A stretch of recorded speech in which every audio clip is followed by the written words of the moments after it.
বঙ্গোপসাগরের সুস্পষ্ট লঘুচাপটি ঘনীভূত হয়ে নিম্নচাপে পরিণত হয়েছে। এর প্রভাবে দেশের উপকূলীয় এলাকায় দমকা বা ঝোড়ো হাওয়া বয়ে যাওয়ার আশঙ্কা তৈরি হয়েছে। তবে আপাতত এই নিম্নচাপ ঘূর্ণিঝড়ের রূপ নেওয়ার শঙ্কা নেই বলে জানিয়েছে আবহাওয়া অধিদপ্তর। রোববার দুপুরের তথ্য অনুযায়ী নিম্নচাপটি চট্টগ্রাম সমুদ্র বন্দর থেকে 425 কিলোমিটার, কক্সবাজার থেকে 415 কিলোমিটার এবং মোংলা ও পায়রা বন্দর থেকে যথাক্রমে 245 ও 265 কিলোমিটার পশ্চিম দক্ষিণ পশ্চিমে অবস্থান করছিল। এটি উত্তর পশ্চিম দিকে এগিয়ে আরও ঘনীভূত হতে পারে। আবহাওয়া অধিদপ্তর বলছে, নিম্নচাপের প্রভাবে খুলনা, বরিশাল ও চট্টগ্রাম অঞ্চলে বাতাসের গতি তুলনামূলক বেশি থাকতে পারে।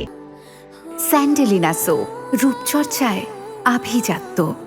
নিম্নচাপ কেন্দ্রের 44 কিলোমিটারের মধ্যে বাতাসের একটানা সর্বোচ্চ গতিবেগ ঘন্টায় 40 কিলোমিটার, যা দমকা বা ঝোড়ো হাওয়া আকারে 50 কিলোমিটার পর্যন্ত বাড়ছে। সাগরও রয়েছে উত্তাল।